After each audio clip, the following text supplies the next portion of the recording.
Hello students, welcome to the lecture number 8 of design of machine design. So the subject code is AME603 and the subject is designed as per MACOM syllabus. So today we will be covering the topic Lemb's equation and Clavarino and Briney's equation. These equations are related to thick shells. These equations are related to thick shells in machine design, right? Thick shells or pressure vessels in machine design. Alright, and this is your module number 5, I guess. This is your module number 5, right? So let's just start. First of all, up to previous class, we have already learned. This much, that the value of sigma r at innermost wall would be minus pi.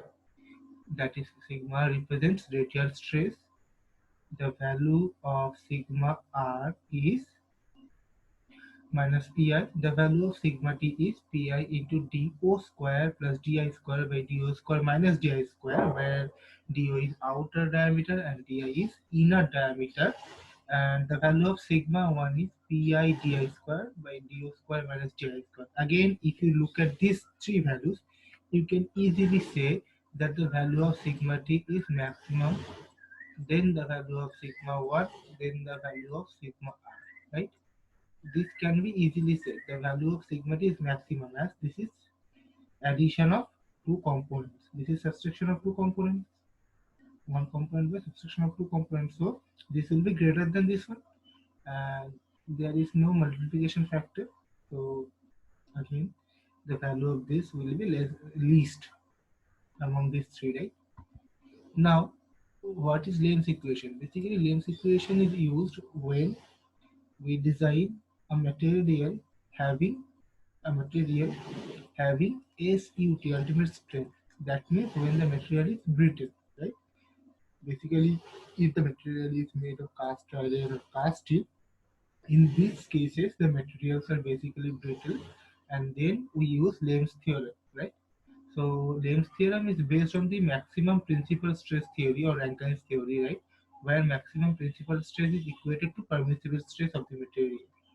Okay, so let's go to the next slide.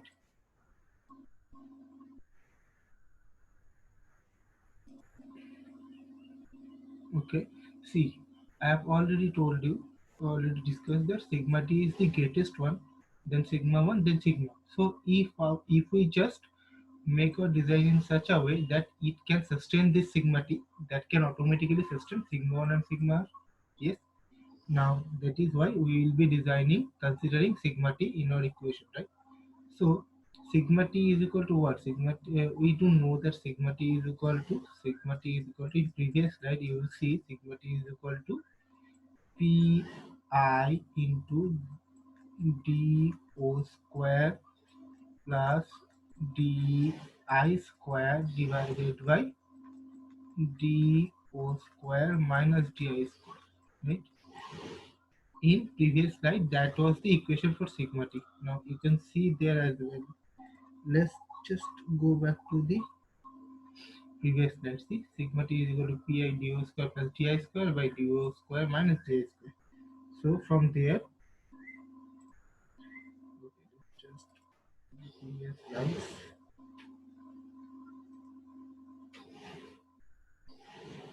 So from there, we can easily say that sigma t by pi is equal to do square plus di square by do square minus di square, right? Now we can solve this equation over here. Just pause the video once. Here we have used uh, Divendo, right? Here we have used what?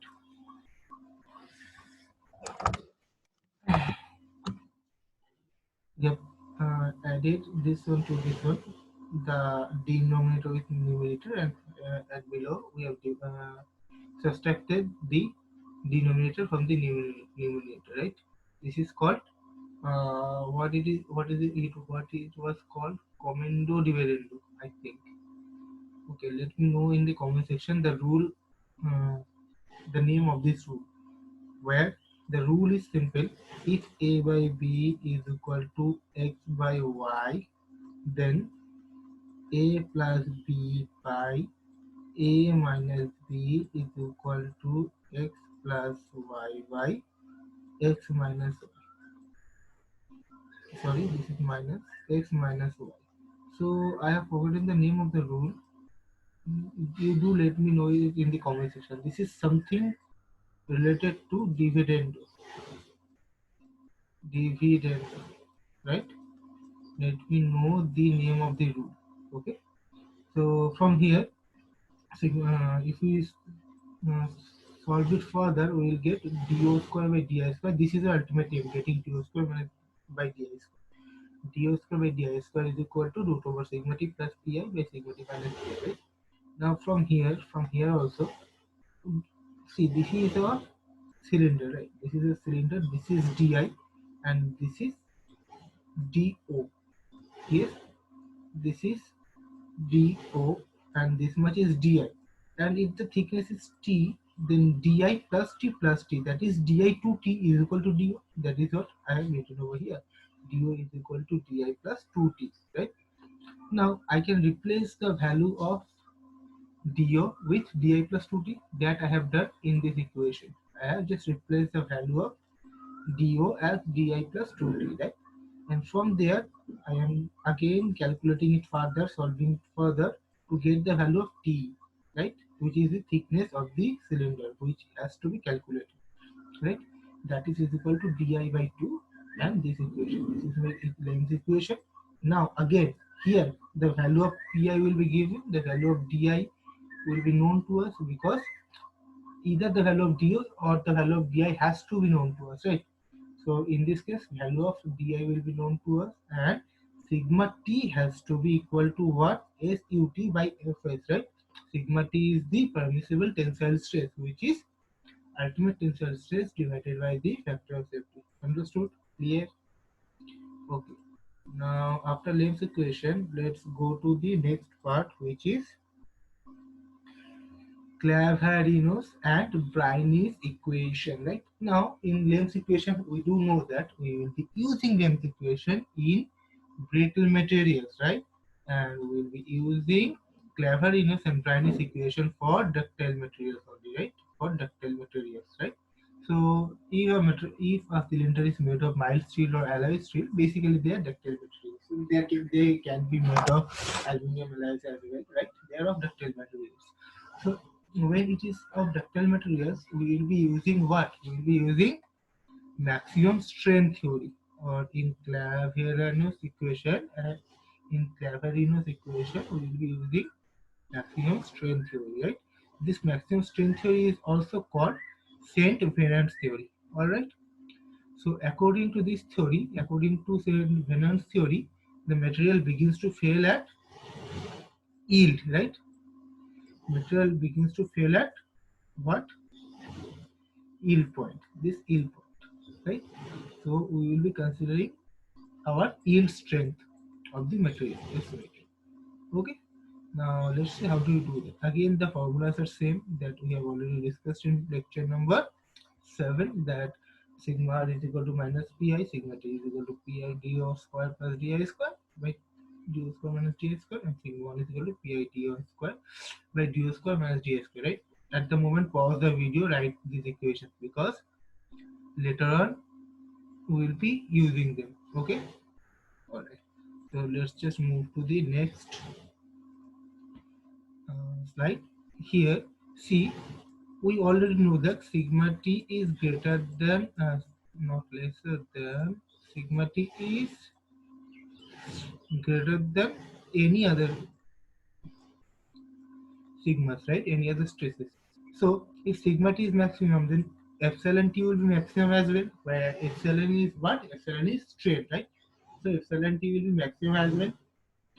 And if this is a three-dimensional stress, then epsilon t will be equal to 1 by e sigma t minus mu into sigma r plus sigma 1. This is the formula. Do you remember that? See, the formula was what? If body is subjected to three-dimensional strain, then strain at x direction epsilon x is equal to 1 by E sigma x minus mu into sigma y plus sigma z, right? You do remember this, right? So following this same formula, epsilon t is equal to 1 by E epsilon sigma t minus mu sigma r plus sigma 1. From here, the value of epsilon t is equal to what? Epsilon t is equal to sigma by E is equal to SIT by FSC. So we have just further simplified this one and we have got this equation, right? Once you have seen, you can just know this equation. Then again replace the value of sigma t, sigma r and sigma 1 from that those three equations, equation A, B, C, what I have asked you to write, right? So if you replace them and if you further simplify, then you will get this do by di equation, right? Once you get do by di, again you will replace this do with do is equal to di by 2t and you will get the value of what? Value of t. See, just pause here, calculate it yourself, and let's come to the next slide, right? So here you will be getting the value of t as this, right? Now remember this is Clavierinus equation, right? This is Clavierinus equation where the value of sigma is what? Syt by Fs. Syt by Fs, where Syt is what? Yield strength, right? Now in Clavierinus equation we have considered three. We have considered what? We have considered all three stresses. When there is a cylinder, cylinder right, when there is a cylinder and both ends are what? Both ends are covered, then pressure is being built on both the ends, right? Due to this pressure, there is a tensile pull at both the ends, and that is where this sigma 1 is being formed. This sigma 1 is being formed, right? Yes and no. This sigma 1 is being formed. Now when there is no cover at the ends, then there will be no pressure acting on these both end plates, right? So there will be no force. This pulling force will be zero. In that case, the value of sigma 1 will be 0 only. Yes. So once the value of sigma 1 is 0, sigma 1 এর value যদি 0 হয় তাহলে কি হবে? তাহলে sigma is equal to sigma t minus mu sigma r plus 1. From here I will put the value of sigma 1 is equal to 0, sigma 1 এর value 0 বসিয়ে দেবো, তাহলে sigma এর value হবে sigma t minus mu r, right? So that is what I am putting over here, and I am putting the value of sigma t, I am putting the value of sigma r. From there I am calculating the value of sigma by pi, right? And by further simplification I am achieving do by di is equal to this. Again, I am putting the value of do as di by 2t and I am getting the value of this, and eventually I will be getting the value of t, the equation for getting the value of t, which will be our Bernoulli equation, right? Which will be our Bernoulli equation. See, from here we will be getting the value of t, which will be our Bernoulli equation, right? And there is another equation which is used for thin cylinder to determine this outer shell diameter, which is pi do by 2 dt. This is called Bernoulli's equation, right? Got it? Alright, so this is the end of our session. I hope you have understood the session and it has helped you. I have taken a live class as well on this session, but as the live class was taken in Google Meet, so I couldn't just record the session. Hence, I decided to take a session. I will take session on this. Right? So I hope you understood this session. Try to solve this problem. Okay. Try to solve this problem. Have a great day. If you have any problem, if feel free to contact me. If you have liked this session, please give a thumbs up.